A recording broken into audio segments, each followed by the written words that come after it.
Hello, everybody. We are back. It is the Canadian Bowler Show. I am Michael Patulli, joined by my fabulous co-host, Daryl Fitzgerald. How's it going, Daryl?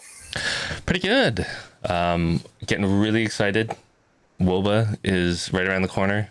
It's at my home club, so really close. I'm going to see a whole bunch of cool bowlers, not excluding my wonderful co-host. Get to see him in person for the first time in a while. So really, really cool.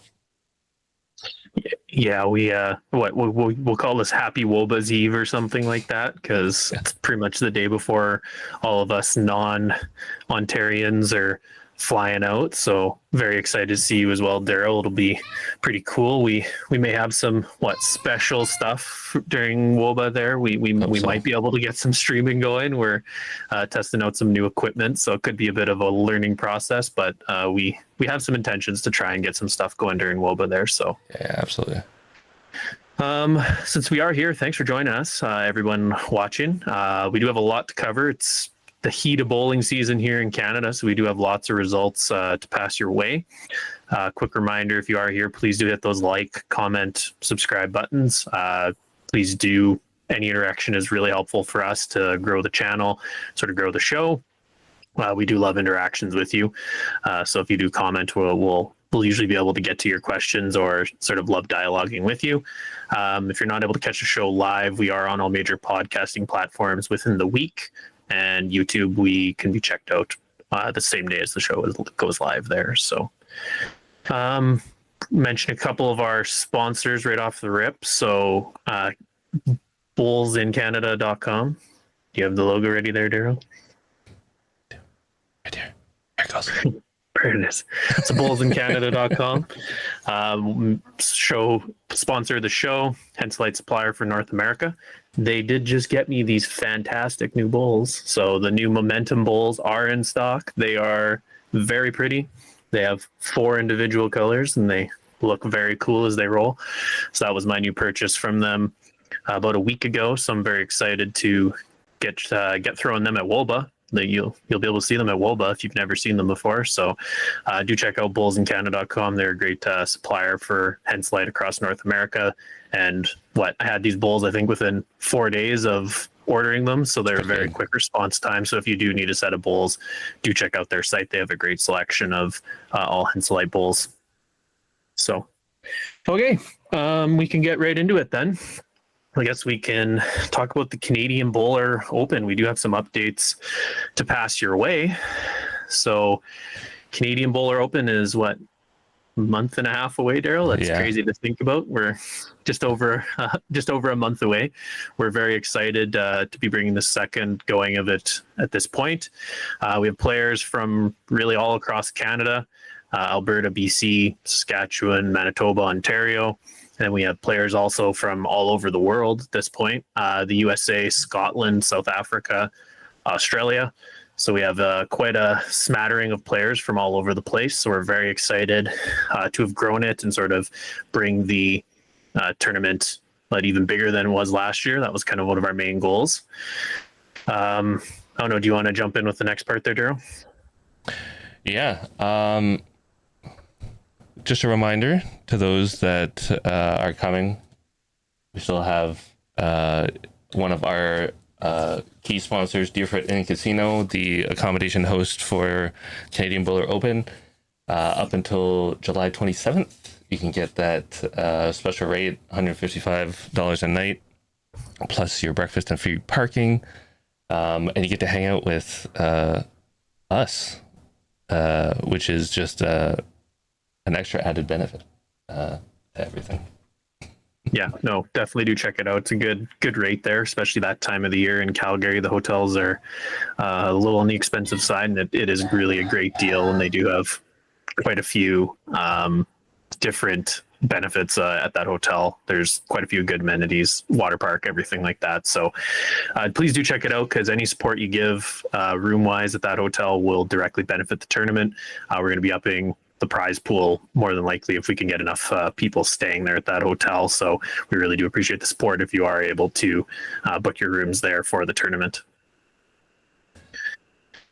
Going into other parts of the tournament, these two fantastic shirts that you're seeing, one more owned by Dale and one more owned by me, they are available for purchase. So we do have the Canadian Bowler Open Polo available. There is still limited stock of last year's Polo. So if you're not owning one of those at this point, we could easily get you one.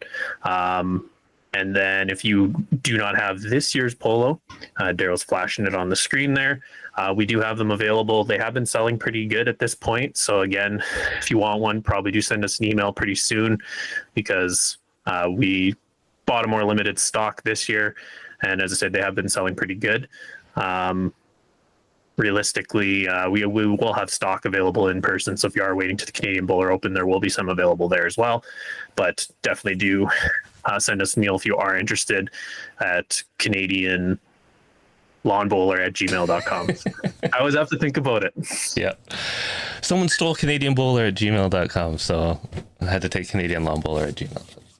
So. Perfect.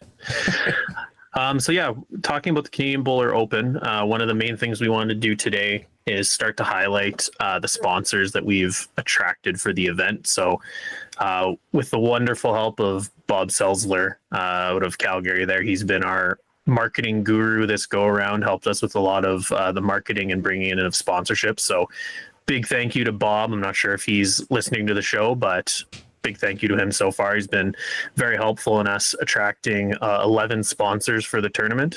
So we've revealed a few of them as we've gone along here, like Harrison Healthcare is one of our primary sponsors of the event.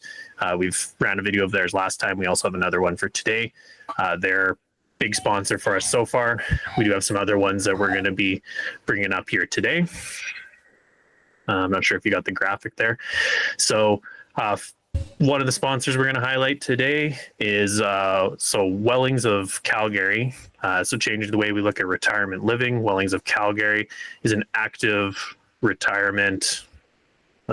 Sorry, my screen is not loading here. Retirement living reimagined for new generations. So Wellings is going to be, we're going to be having a welcome player social. So at the beginning of the Canadian Bowler Open, Wellings of Calgary and Village Brewery are going to be sponsoring our welcome player social. So we're going to be having drinks and food available for the players and people attending the Canadian Bowler Open. So we're very appreciative of the support from Wellings of Calgary and Village Brewery. Village Brewery is going to be the beer supplier of the event. They sponsored the Calgary Lawn Bowling Club, sponsored the event last year as well. Very good selection of drinks. So if you are attending the Canadian Bowler Open, you can come to that welcome player social and you'll be able to test out those different beers, generously supported by Village Brewery. So very excited to be working with them again. So you want to jump onto that last sponsor there, Daryl? Yeah, Sam Correa Real Estate. My experience is your advantage. With 30 years of experience and thousands of homes sold, Sam Correa is a trusted expert in strategy, negotiation, marketing, and service delivering results that exceed expectations. www.samcorea.com, and he will be our live streaming sponsorship. So he will be helping us with our streaming setup, sponsoring that premier rink that we will be streaming every round of the Canadian Bowler Open. So we really, really do appreciate that sponsorship. Yeah, so as we said there's quite a few sponsors. We do have 11 sponsors. What Daryl and I wanted to do is we've covered a few of these already on the show. We're going to kind of highlight each of them individually as we keep going in between now and the event. So those are three of the sponsors. To mention them all, just to sort of let them all go. So we already said Harrison Healthcare. Then we have Wellings of Calgary, Deerfoot Inn and Casino, Pownall Wealth Management Group, which is a division of RBC Dominion Securities. They are going to be our King and Queen of the Green sponsors. So if we're specifically indicating what each one is sponsoring. Mock Energy Services is the polo sponsor on the arm there. For every polo that you're going to be seeing, they are the polo sponsor. With Sam Correa Real Estate, Stanley Park Lawn Bowling Club, bullsincanada.com, Village Brewery, SP Arms, and Arrow Bulls Canada. So thank you all of them for their generous support. As I was saying, we're going to highlight each of them individually as we lead up to the show. So those are the three that we're sort of going to jump on today. But we are going to give each one their own sort of individual profile as we get closer to the tournament, because we really do appreciate the support all of them are giving us, and we really want to highlight them individually instead of, I guess, what dropping 11 of them on you all at once probably a little overwhelming as the listeners, and we have lots of results to get to, so we don't really want to dwell on it for most of the show. So big thank you to all these suppliers, all these different sponsors. It's really helpful for us to run the tournament and make it bigger when we do have the great support that we have been able to attract from all these different people. Absolutely. Okay, so yes, if you are curious about the Canadian Bowler Open, there will be updates coming on the website in the coming weeks, and we'll have lots more info as the weeks go on. We're going to probably have 3-4 more shows because we constantly have updates that we have to keep passing everyone's way, because Lawn Bowls is like that, and we constantly have lots of new info to pass your way.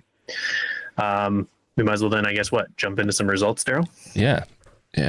I can kick it off. Well, all the way to Nova Scotia. Nova Scotia held their five-a-side event to send their players to the Canadian Championships. And on the men's side, as you can see from this picture, was Team Siteman. So John Siteman, Ray McDonald, Terry O'Neill, Graham Usher, and Kevin Stewart. And we were able to get the actual playing positions of the players. So singles was Terry O'Neill. Pairs was John Siteman and Raymond McDonald. Triples was Terry O'Neill, Graham Usher, and Kevin Stewart. And then fours was John Siteman, Graham Usher, Raymond McDonald, and Kevin Stewart. For the women's champions,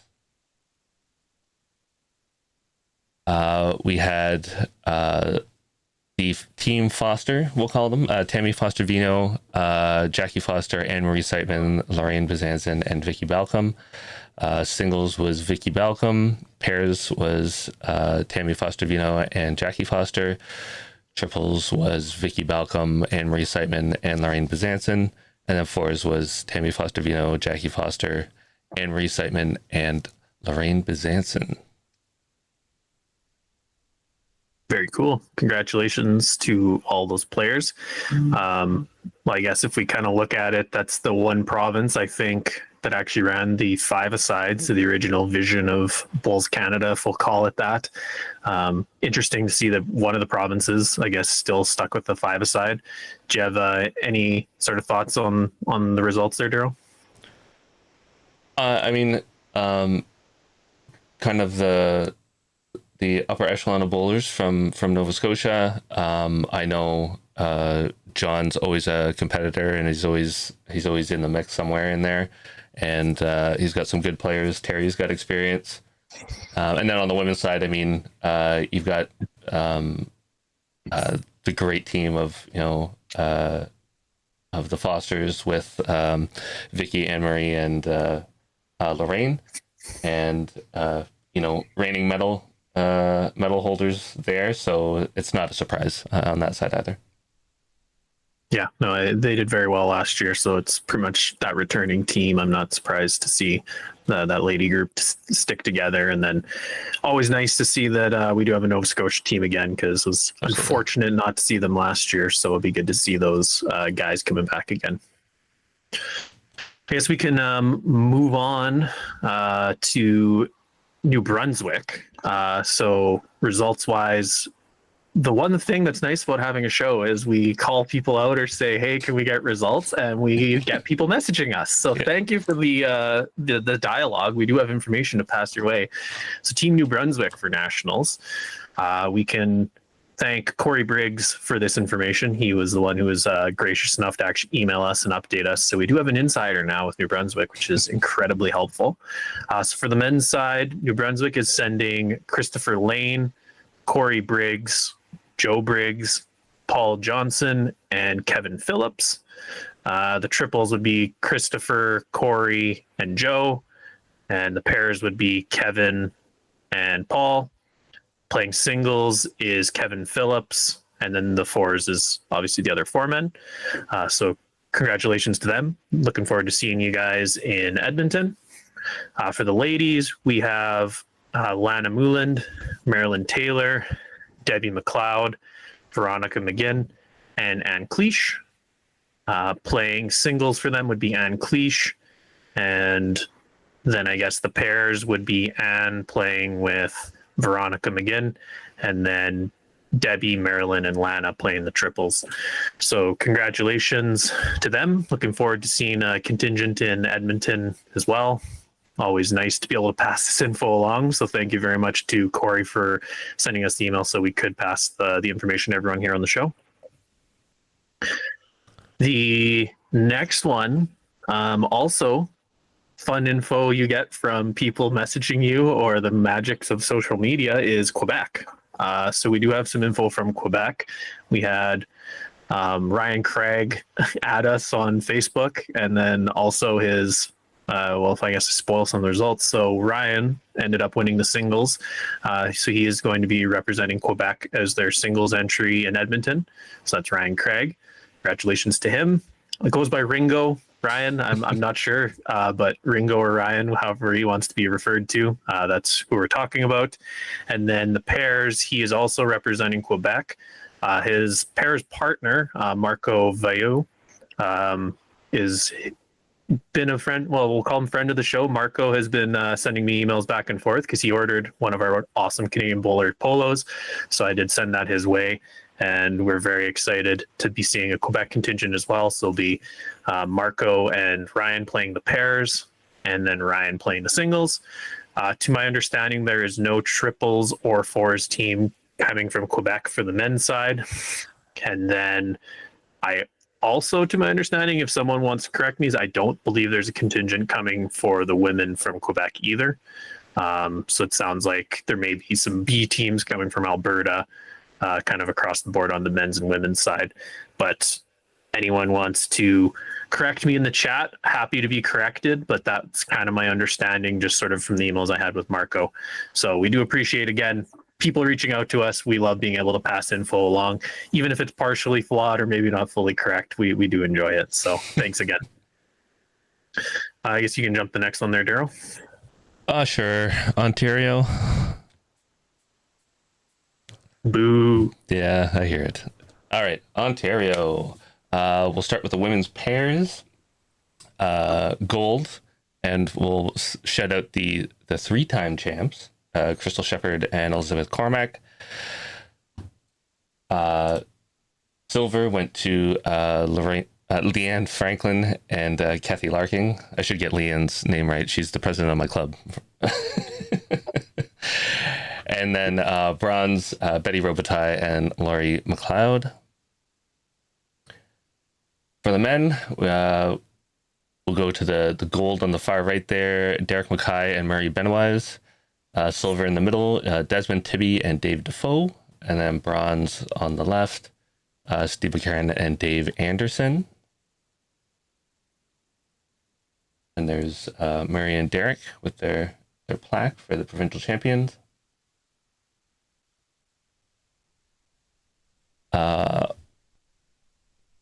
Women's singles, Bailey Van Stein has won gold and Bridget Masterson won silver, and the bronze medal went to Lan Tran. That's going from right to left. On the men's side, men's singles, Mark McFadden won gold, Vince Donahoe won silver, and Jake Masterson won bronze. We have the under 18 boys in Ontario also played. We have gold going to Isaac Kerr, silver going to Decker Lai, and bronze going to Caden Carter. On the under 18 girls, gold went to Rebecca Kuhn. Under 25 men, gold went to Jake Masterson, and silver went to Eric Gallipo. And on the under 25 women, gold went to Bailey Van Stein, and silver went to Bridget Masterson. So a lot of results there for Ontario, but you know, some good names coming out of that group. What do you think, Mike?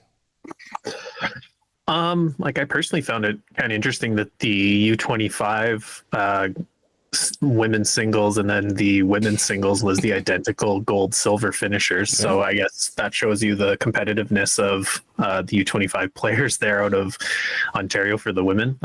So congrats to Bailey. Obviously not very nice of her to win both of them, but I guess that's what happened. That's what gets you onto the national team, I suppose. So congrats to her. It'll be very nice to see Bailey out in Edmonton. Good results for her. And then sort of just the usual smattering of those normal names you see out of Ontario, but pretty good results out of a lot of the guys, sort of your regular suspects like Derek and Murray broke my heart last year. So they obviously are guys who are very good at winning games in Ontario. So not terribly surprised to see their names there. And then also Mark winning the singles. I think you showed him and he was on the side of the podium. I think he got fourth in your guys' pairs. Yeah. Then he won the singles. So he's had a very solid summer, it looks like. So obviously he's bowling pretty darn well if he won the singles and then almost got there in the pairs. So I can personally testify to losing to him. So yes. Yeah. So yeah, kind of the regular occurrences and sort of, as I said, it's good to see the common names and the results. It's nothing terribly surprising, but I'm very happy to see a lot of the faces that I'll get to see for the 20th time or however many times in Edmonton there. Yeah, for me, it's good to see a few younger names getting into the mix or a few new people. In past results, we had Cody and Jake on that triples team that won out, and Jake won gold in the under 25 and he was bronze in the men's singles. So he's definitely having a really good year. Obviously, Bailey and Bridget both had really good good run in the women's side as well. So, I mean, you could see some, changing of the guard as far as some of the well-known players not always getting into the top, and then some of these younger players starting to really sneak in there and make a name for themselves as well. So it's really cool to see. Yep, very true. Like I guess even like if we're highlighting other names that had good years, like Desmond and Dave almost qualified for a second event too. Like they got there for the fours and almost got there in the pairs as well. So very strong season out of a couple of the names that are names we've probably just becoming familiar with over the last few years and obviously establishing themselves as top players. So just shows the depth that Ontario has, and if you guys are only getting one team now, it's obviously even more difficult and shows the importance. And I think honestly probably adds to a bit of your guys' pride or esteem, I guess, to winning and getting yourself to nationals. It does. It gives a little more clout to the gold medal because you're going. Whoever for gold and silver, you might not necessarily remember who won gold and silver, but you remember those who went to Canadians for sure. Yeah. I guess going back to a couple comments in the chat, at ETT admit, I'll just say that is what it looks like. So indicating that Ryan or Ringo is fine. So that's her husband. So fantastic. Thank you for letting us know that either name is proper. That's good to know. Greg also confirmed Alberta essentially getting the B teams across the board there. So that's kind of what we'd suspected. And then Ryan also promoting WOBA, a live bet for the Calcutta. We could probably arrange something there for you, Ryan, if when you're doing your Calcutta, we could maybe see if that's something we can get there going for you. Maybe get some live bets, people on the phone if we're watching Antique Roadshow, people calling in and then we're taking their bets on live or something. Good times. Okay. Because we're a big country, let's just keep going, Daryl. We got lots more results still. If we keep wheeling our way west, let's go to Manitoba now. I sent you a picture, Daryl. I don't think you probably were able to screenshot it or no. I wasn't able to get it up on thing, but I can read it out. So So the people that qualified for the nationals so far: men's singles, Bob Van Wellingham; women's singles, Betty Van Wellingham; women's pairs, Shirley Fitzpatrick Wong and Clarice Fitzpatrick; men's triples, Brian Coleman, Leo Dusablon, and John Bjornson; women's triples, Betty Van Wellingham, Jillian McMurtry, and Cheryl Chudrick; and then men's fours, Jerome Kirby, Brian Coleman, Leo Dusablon, and John Bjornson. The men's pairs and the women's fours are TBD. It says July 11th and 13th, so I guess they just haven't updated this with what those results are. My first look, I mean, it's the names that we're used to seeing on this list for Manitoba. You know, you've got Bob and Betty. Really cool to see Shirley and Clarice win in the women's pairs. And then really cool to see Jerome Kirby back in the mix. He was absent last year, and I think we made kind of the joke at one point where it's like 1 year he's like in everything, and then the next year he's absent, and then this year he's back in the mix. So it's really cool to see him back in there. Cool. Yeah, it's very, very much the usual suspects out of Manitoba there. Kind of good to see a lot of their kind of strong players kind of uniting, because for years I'd always wondered why Jerome hadn't been playing with a couple of these guys. So seeing him sort of jump on with that other team, it's pretty strong forest team out of there. And then always, obviously, that triples team that I'm going to be playing. I guess not to spoil our results, but strong team out of there. So pretty strong teams. And then, as you're saying, Shirley and Clarice reuniting, getting there for on a pairs team together is always a common thing, but very good for them to see them getting one more time there. Okay, so yeah, let's just keep wheeling west. We're in Saskatchewan now. It's my home province. I'll cover it, Daryl. Perfect. I don't know. Oh yeah, you're going pairs first. I was gonna make you go in the correct order, but you are not. Anyways, so the women's pairs, the winners were Jordan Koss and Heather Hanoski. Silver medal went to Heather Howard and Eileen McClelland. Bronze went to Maureen Stranahan and Kathy Grant. The winners of the men's pairs were Carter and Brandon Watson. Silver went to Daryl Hanoski and Pat Schlatter. And bronze went to Andy Sharp and Jerry DeBrownie. If we jump to the women's triples, the winners were Harriet Patuli, Rachel Larson, and Janice Robson. Silver went to Maureen Stranahan, Jai Ji, and Kathy Grant. And then bronze went to Jordan Koss, Heather Hanoski, and Janet Watson. If you don't know who they are in the photos, I was reading the order they played, not who is actually in the photos. So a lot of them were kind of flipped there. But then obviously that photo we just are missing Heather Hanoski. So congratulations all those. Men's triples, the worst team out there. That is my team. So my team ended up winning the men's triples. So that was Jonathan Patuli, Alex Scott, and Michael Patuli. Silver went to Carter Watson, Brandon Watson, and Kevin Wallawaka.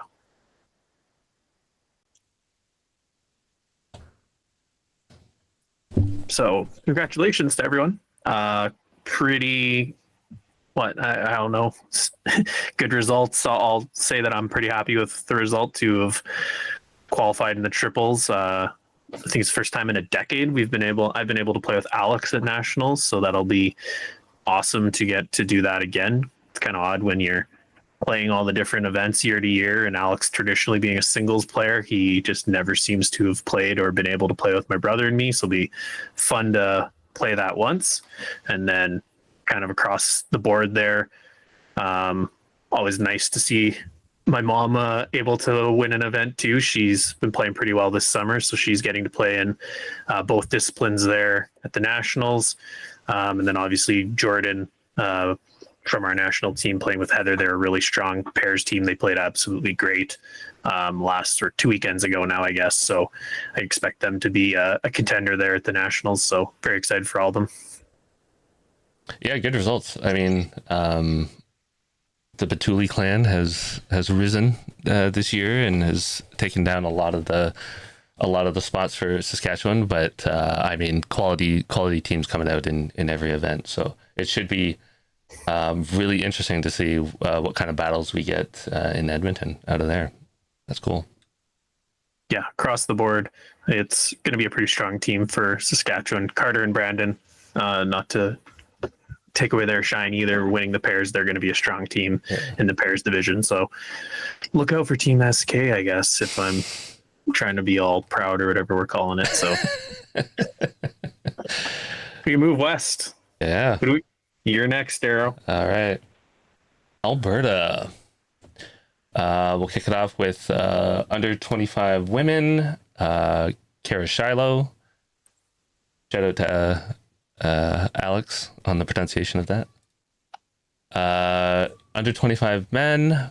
Gold medalist was Brad Roden. Silver medalist Xavier Stainer. And bronze medalist Gannon Stainer. So really cool to see the Stainer family out there now battling it out of Alberta instead of Ontario. Under 18 girls, gold medalist was Taryn Mitchell, silver medalist Lily Wilkinson, and bronze medalist Layla Malcolm. Under 18 boys, gold medalist Vincent Sekrekos. Hopefully I got that right. Silver medalist Mohammed Bakarat, and Barakat, sorry. And bronze medalist Quentin Stainer. Those Stainers are definitely in the mix in Alberta. Triples. Men's gold, Rory Riggy, Charlie Taylor, and Pat Bird. Silver, Justin Dusselblon, Peter Mock, and Adrian Chan. And bronze, Bob Selzler, Giuseppe Lazzarato, and Stefan Maloch. Women's gold, Joanna Cooper, Taryn Mitchell, and Kara Shiloh. Women's silver, Pauline Wong, Cheryl Storo, and Teresa Lee. And bronze triples was not pictured there, but Bev Robinson, Debbie Ranger, and Jan Robinson. And then we jump over to the fours. Gold, Kara Shiloh, Claire Day, Taryn Mitchell, and Leona Hatton. Silver went to Pauline Wong, Cheryl Storo, Laura Levesque, and Lorna Hatton. And bronze went to Teresa Lee, Shannon Roden, June G, and Kathy Selzler. And on the men's side, gold went to Lou Hanley, Brad Roden, Brian Ranger, and Nathan Finley. Silver went to Ken Olsvik, Rob Law, Greg Wilson, and John McDonald. And bronze went to Jesse Wilkinson, Chris Lamishka, Roger Allen, and David Gladders. And in the para, Ann Hibbard got a gold, Terry Fowler gold, Jack Smart silver, and Dan Piper gold. A lot of results out of Alberta. So that was a long listing of people. For my first take, the under 18, under 25 women out of Alberta just blasting their way to gold medals all over the place. Really impressive. Yeah, very strong year out of both Taryn and Kara. Like, if you can get yourself to play in both the juniors / U25s and then the majors, it's very busy couple of weeks, but it's probably a bit of an advantage almost to get yourself playing, keep playing, and keep yourself fresh for the majors. So very nice to see those names. Also with the B squads, like essentially all those silver medalists that Daryl was mentioning, specifically in the triples and the fours, they're also going to the majors as well. So Justin Dusplon, I don't think he's actually been to the nationals, but he played at the Canadian Bowler Open last year. So very nice to see Justin get a crack. Also with Peter, Very good friend of the show, Peter Mock, and then also Roy, Charlie, and Pat. Very strange to see Charlie Taylor throw on a pink and blue shirt when he's worn a green shirt most of his life, but very excited to see Charlie there, and it'll be fun to get to play against him. But yeah, kind of a lot of names repeating here. Like we got Greg in the chat. Greg going to get there for pairs and fours, so he'll be a busy man, him and Rob. And what some people are saying, Lou Handley, my brother from another mother. So we'll get to see Lou again. I'm excited to get to have a couple good conversations with him. Me and him have a good time together. And then obviously Brad and Nathan had a very successful run last year at Nationals, so I'm sure they're trying to duplicate that in their home club. Yeah, a lot of strong players. I mean, again, I think there's going to be some really interesting groupings and battles, and it'll be interesting to see who starts to fall out in the quarters and the semis and to the finals. It'll be very, very interesting. Shout out to Greg for bringing the key greenskeeper. Hopefully he'll have some words to get those greens primed for when he wants to play on them. So Ken Olsvik, he's been a big help for us for the Canadian Bowler Open, getting Calgary lawn primed and ready, and our contact for greenskeeping. So it's really cool to see him. He's going to be going to the Nationals for that as well. Yep, awesome. Good summary of Alberta. Congratulations to everyone there. Very excited to see everybody in Edmonton, and a lot of these people in Calgary as well. It's going to be an action-packed couple of weeks for everyone involved. We could keep moving our way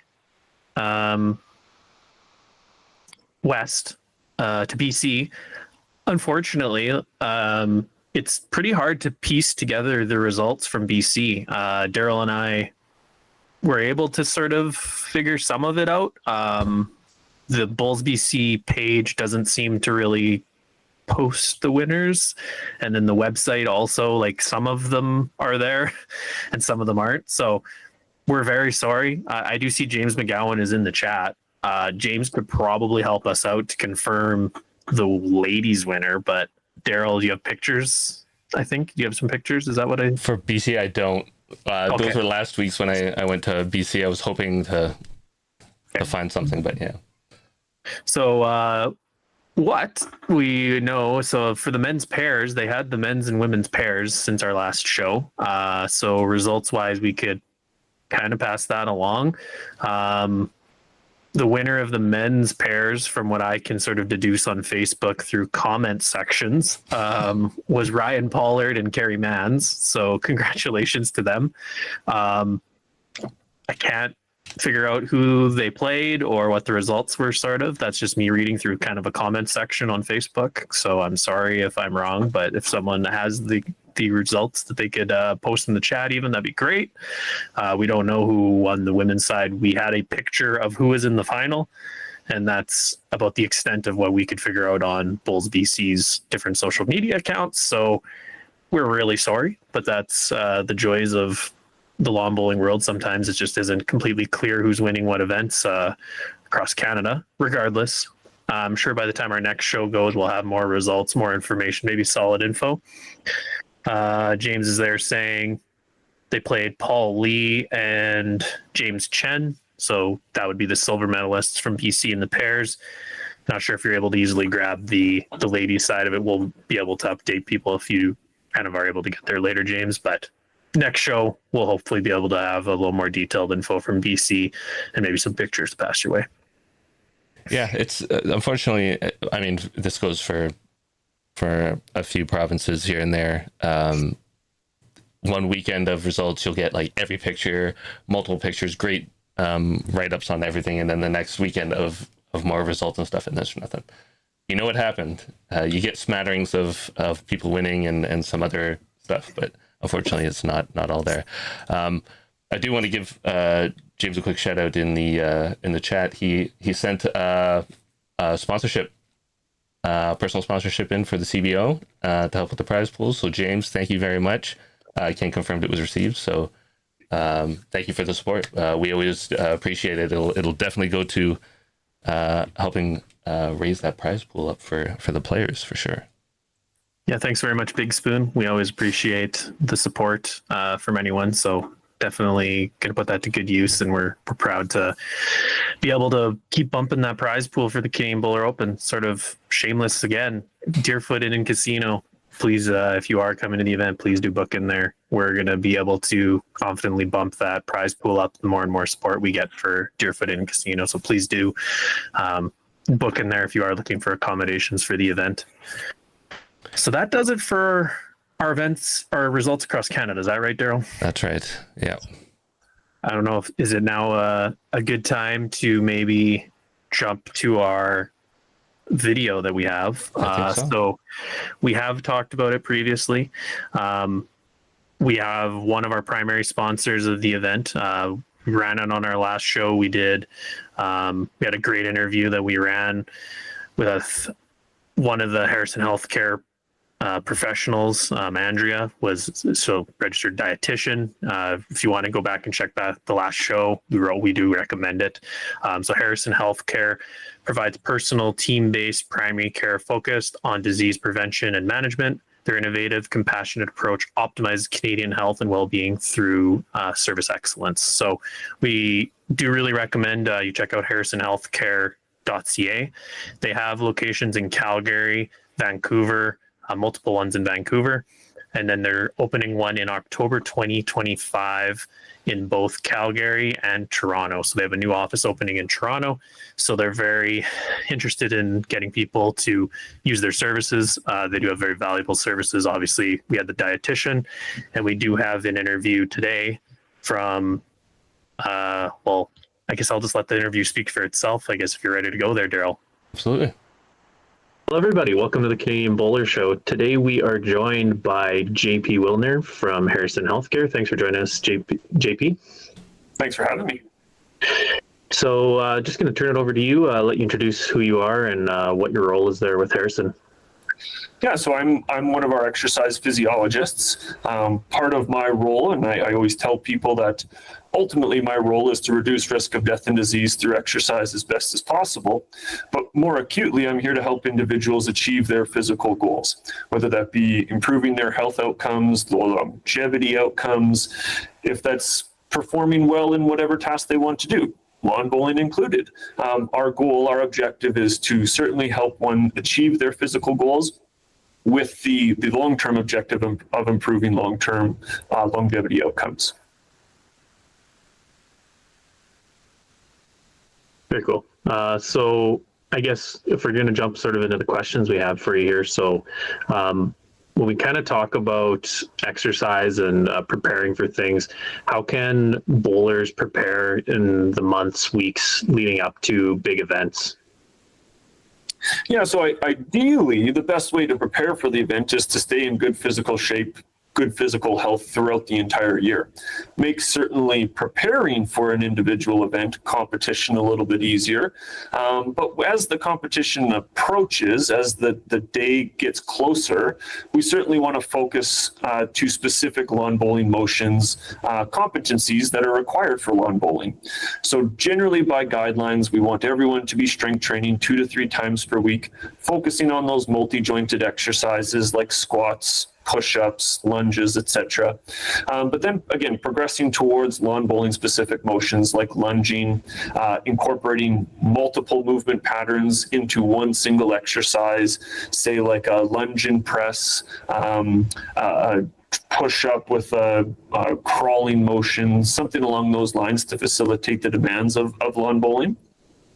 One should also be participating in regular aerobic exercise. So again, by guidelines, 2 to 4 times per week.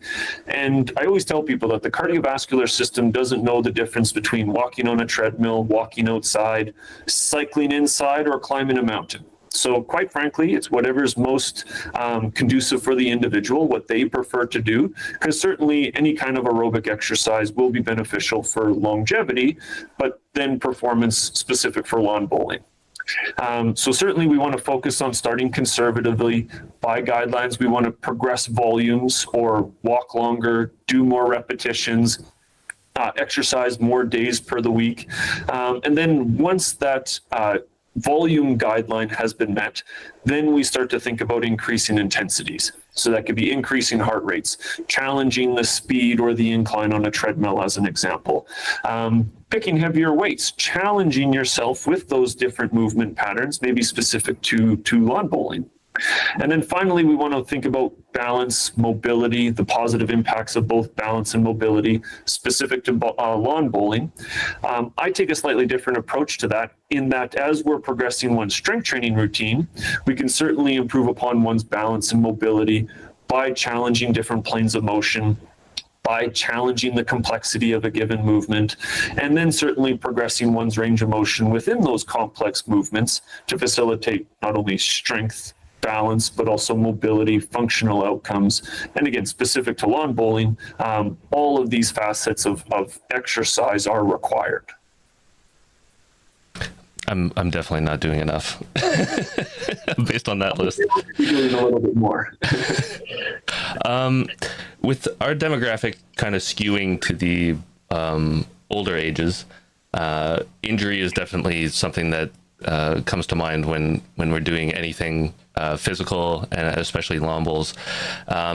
For injury prevention, or maybe even just maintenance of injuries that you already have, what kind of body parts and exercises should you be doing to either avoid or keep yourself going? For sure.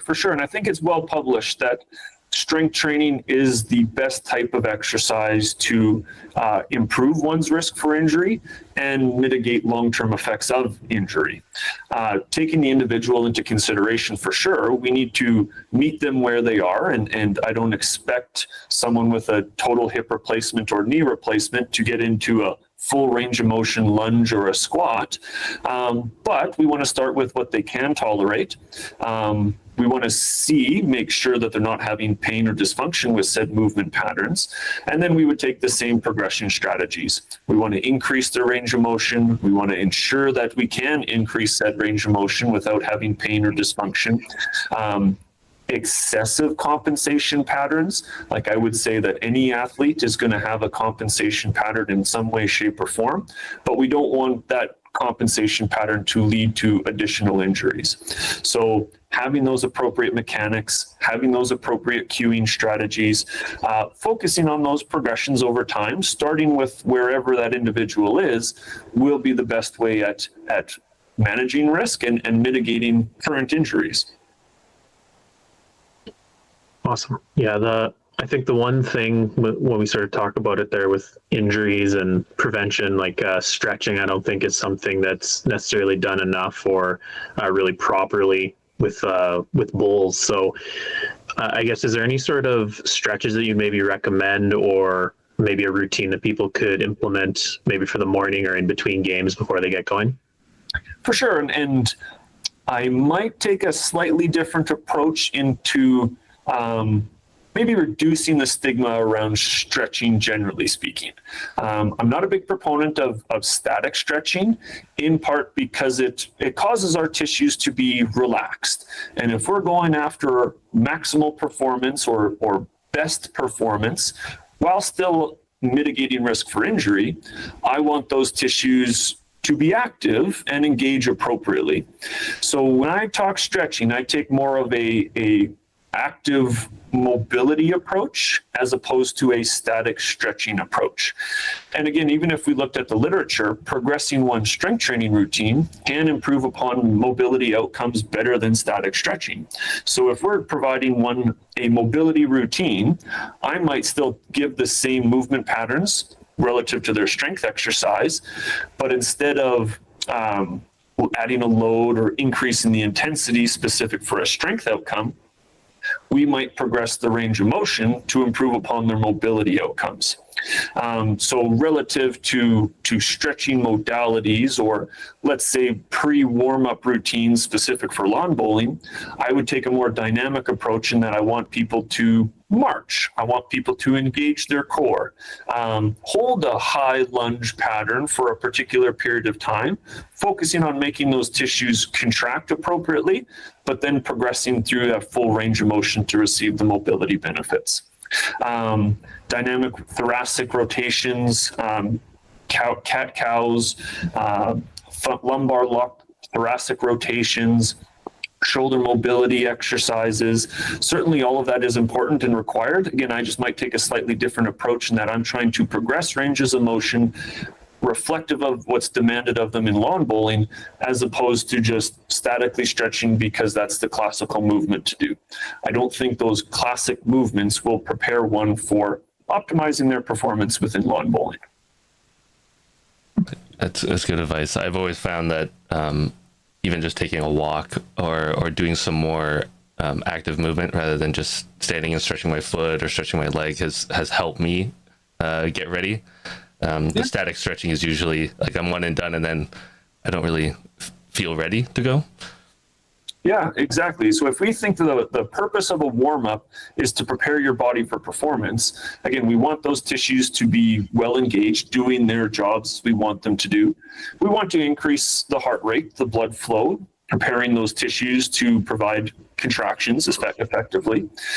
We want to increase neural activity, brain activity, the connection from brain to body, if you will, and then internal core temperatures to, again, improve upon peak performance. So if we're going after that underlying theme of a warm-up, the demands of the warm-up, it should be a little bit higher intensity, more specific to the sport, as opposed to, again, just a static stretch to stretch a given tissue.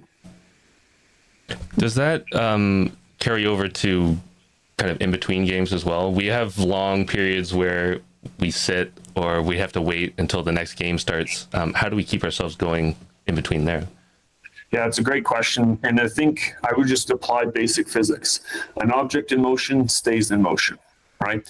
If we have prolonged period of time in between competition, in between given games, if we sit for a prolonged period of time, we might be in a worse position compared to how you felt prior to the first game, as an example.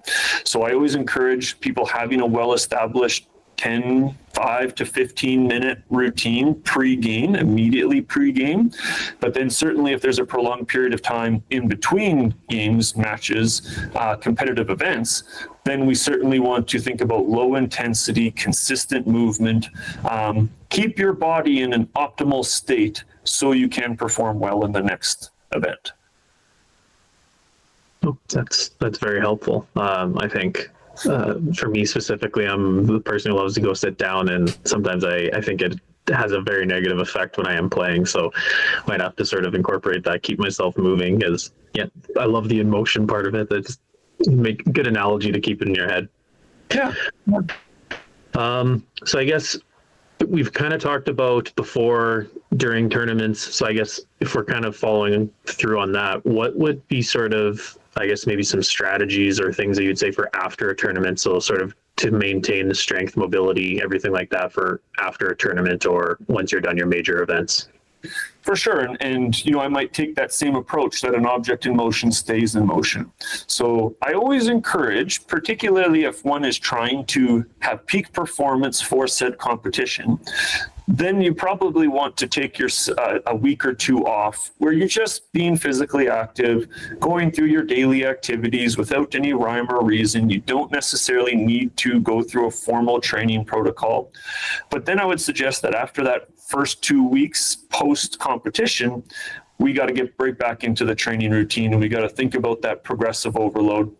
Maybe focusing on the weaknesses, the areas that need further development when we self-reflect and think about that previous year. Maybe that requires some functional testing from people like myself. We could go through movement screens, we can go through strength testing, kind of point out where those weak links are so we can put a greater emphasis at the forefront of one's training. So then when we do come back around next year for the next large event, large competition, Canadian Open, we're well prepared and we're really just fine-tuning our skills, honing in on our functional capacities, mitigating our risks for injury as best as possible. So I really suggest that the best way to get into shape is to not get out of shape. So as soon as week 1 is done, post-event, we're back into our training routine. I think that might be my problem, Mike. So you provided us with kind of a nice example of kind of an exercise routine that someone can take up. We'll be providing that in the description of this interview, but I was wondering if you had any either favorite exercises or good tips that you can go over that people could pick up pretty quickly. For sure, yeah. So I think marching is a great exercise, very inclusive, very compound driven, if you will. So multi-jointed, multiple muscle groups are being utilized while marching. We can progress that exercise by adding loads, changing where our arms are relative to our center of mass. I think my favorite exercise, and specific to lawn bowling, are lunging or unilateral compound movements. Now, lunging could be something like a step up. So vertical versus horizontal forces maybe need to be considered, but generally speaking, unilateral lower body strength exercises are required, lunging, step ups. I'm a big proponent of push-ups, not only from a longevity perspective, but certainly reiterating the demands of lawn bowling. We need to have appropriate upper body strength, ranges of motion within our shoulders. It does tap into core engagement as well, so we do need to have a strong core associated with lawn bowling there. Again, because it is a contralateral sport, we do want to connect opposite leg to opposite arm.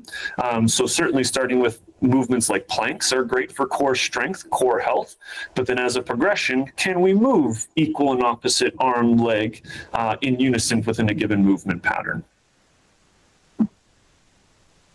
Awesome. No, that's lots of stuff to think about. I think Daryl said it already, we're doing it all wrong, or we need to really think about it, but lots of things I think I need to implement myself.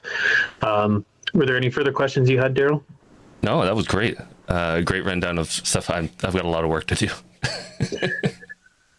Well, and maybe I'll just reiterate that it doesn't matter where you start, it matters where you finish, right? Any and all exercise is going to be beneficial for longevity outcomes for sure, but to lawn bowling as well, right? It's when I get involved, it would be more about finitely tuning up one's skill set specific to their sport.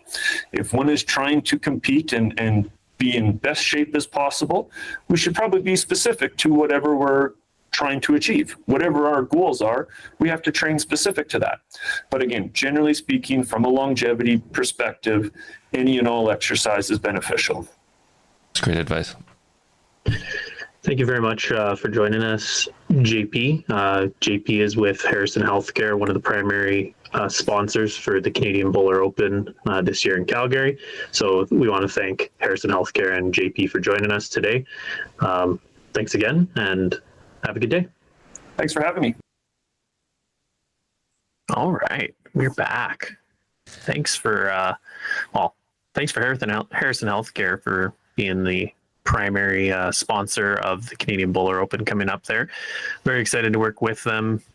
We really did enjoy doing those interviews because I feel like they're pretty important.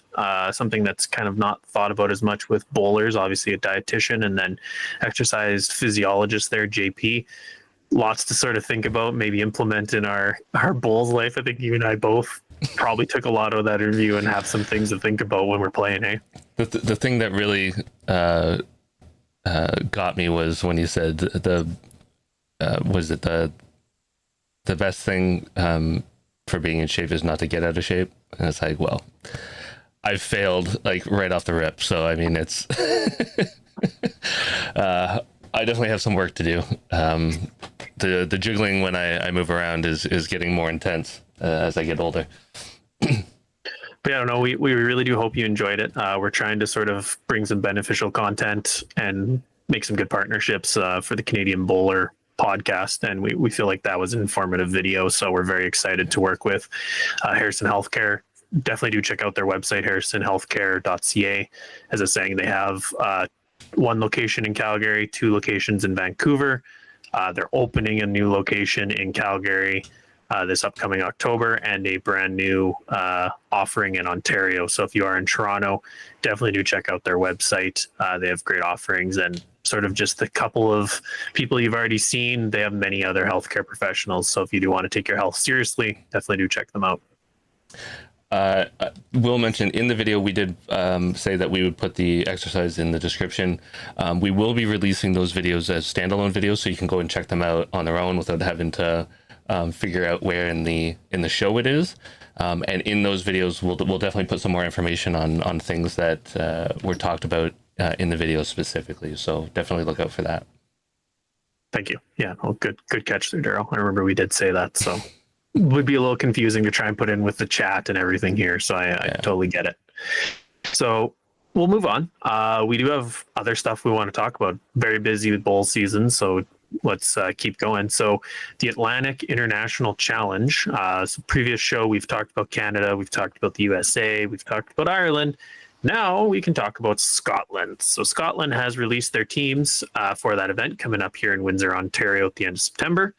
So for the men, we got Darren Gualtieri, James Hogg, Grant Logan, Connor Milne, Gary Prunty, and Ewan Shearer. For the ladies, we got Carolyn Brown, Lorna Cameron, Dee Hogan, Natalie McWilliams, Gail Notman, and Beth Riva. And on the para side, we got Gary Brown, Laura Cluxton, Ross Noble, Stuart Stevens, John Wardrobe, and Pauline Wilson, with their directors Jim Aitken and Sarah Jane Ewing. So very exciting to complete that field. The men's side, not too familiar with most of those names, actually. So it looks like there's quite a few new players getting their first go for Team Scotland. So congratulations to them. Not sort of the usual suspects that we see, sort of the same, 5-6 names usually that they've sent forever. So probably a little bit of a stepping thing to see if some of these guys can maybe break into that normal side. Ladies side, kind of a few of the names we're pretty familiar with, like Beth Riva just had a very good showing at the World WBT last year, and then sort of a couple of those other names we've seen a few times representing Scotland. Any other takeaways you had there, Daryl? I mean, it's inevitable that some teams are going to have a little change up in their top field. You're seeing some players retire a little bit earlier, and some players are getting older. So it's probably not a bad idea that teams like Scotland, who have, arguably one of the most stable core groups of people that they run with, especially on the men's side, that eventually they need to find the people that are going to replace them. For instance, Darren Burnett just retired recently. So, when are Paul and Alex gonna eventually retire? They've been playing forever, still at the height of their game, but you never know when that's going to happen, and you need some people to kind of test the waters and see what's going on. Yep, well put. It'll be a very strong field. I'm very excited to see how that event shapes up. All countries have sort of strong fields. I believe there's another tournament. I think a lot of the players are playing in. Windsor's running it. I don't know if the name off the top of my head. I think it's like the Zares Open or something. Anyways, Daryl, I may not know more info than me, but if you want to play against some of these players, I think they were still saying they're looking for some entries, or there is some entries available. So if you do live in the Ontario area and you want to play with or against some of these players, they are running a great tournament there, the Windsor Lawn Bowling Club. So check out their website or their Facebook. I'm sure the info is more readily available than off the top of my head, but it's going to be a great event there when they do host the Atlantic Challenge. Absolutely. So sticking sort of with that World Bowls info, England is going to be hosting the next World Bowls. So about a week ago, there was an announcement. So World Bowls was excited to announce the 2027 World Championships will be hosted at Victoria Park, Royal Leamington Spa in England. So big news there. I believe that was the Commonwealth Games Correct. spot. So yeah, very excited there. It's going to be 13 days of competition in July 2027, 14 events, and there will be 24 nations competing. So very, very big news. Always big for, this is probably going to be the biggest event or the biggest events that there's being hosted, because Commonwealth Games is kind of being pared down. A lot of the sort of other events, like even the World Cup that's happening, everything like that, kind of smaller teams or smaller formats. This looks like it's as big or full event as it really can be. I think this is probably going to be the most expanded or comprehensive event that World Bowls is hosting. So very big news. And I know Royal Leamington Spa is probably one of the top facilities in England. So very excited to see that announcement. Yeah, I mean, I'm not surprised to go back there. It's a big complex. Greens are pretty good. They've got lots of room to work out there because it's right next to a pretty large park as well. So it worked well for the Commonwealth Games. Logistically, it was really good as far as I could see. So having World Bowls there will definitely fit. And it's good to see that we have a bigger event because we're seeing a lot of events getting pared down. So it's good to see another big one going on.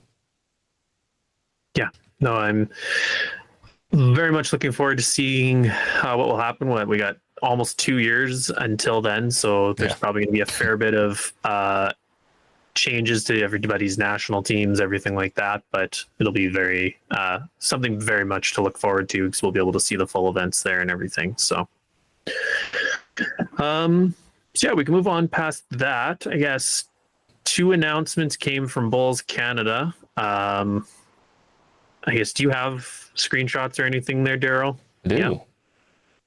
Go ahead. Let me just scroll down to my notes here.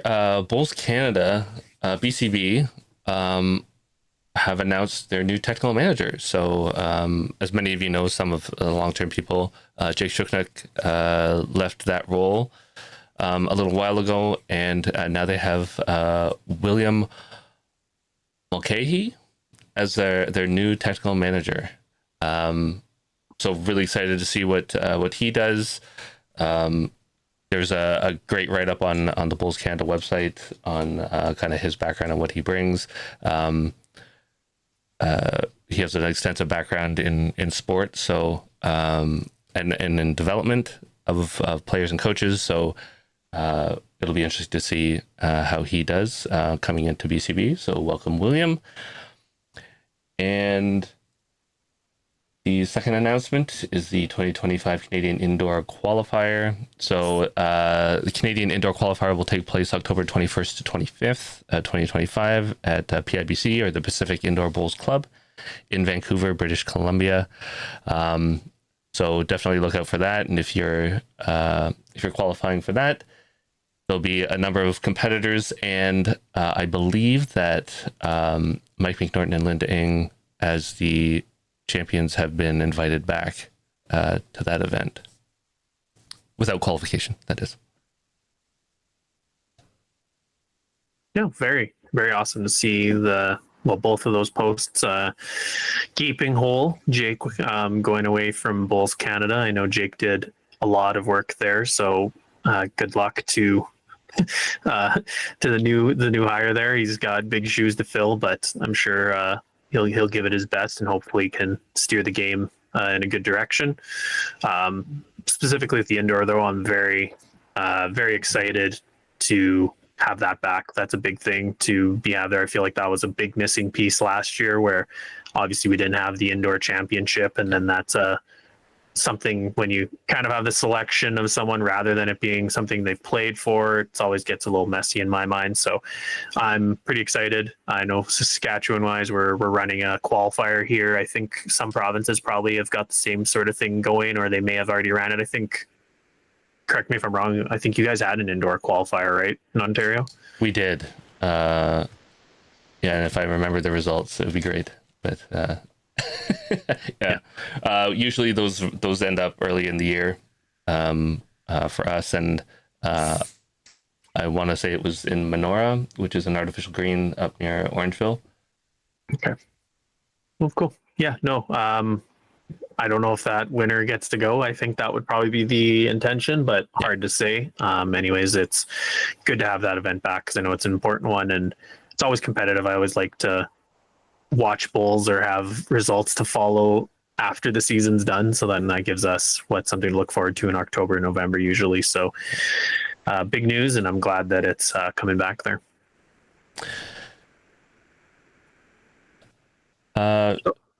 Yeah, one more thing off of something we mentioned earlier in the show. Obviously, WOBA is right around the corner.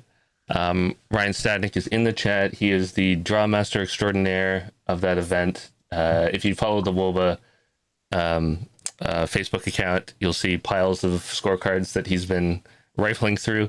He did the smart thing, unlike Mike and myself, of printing everything off and then just cutting it rather than writing it. I guess we have to learn a thing or two about what we should do. But he organizes it. He runs the draw, which is a challenge in itself for WOBA. And quick shout out to Ryan Stadnick there. And we wanted to kind of highlight some of the stuff going on because there is a Calcutta.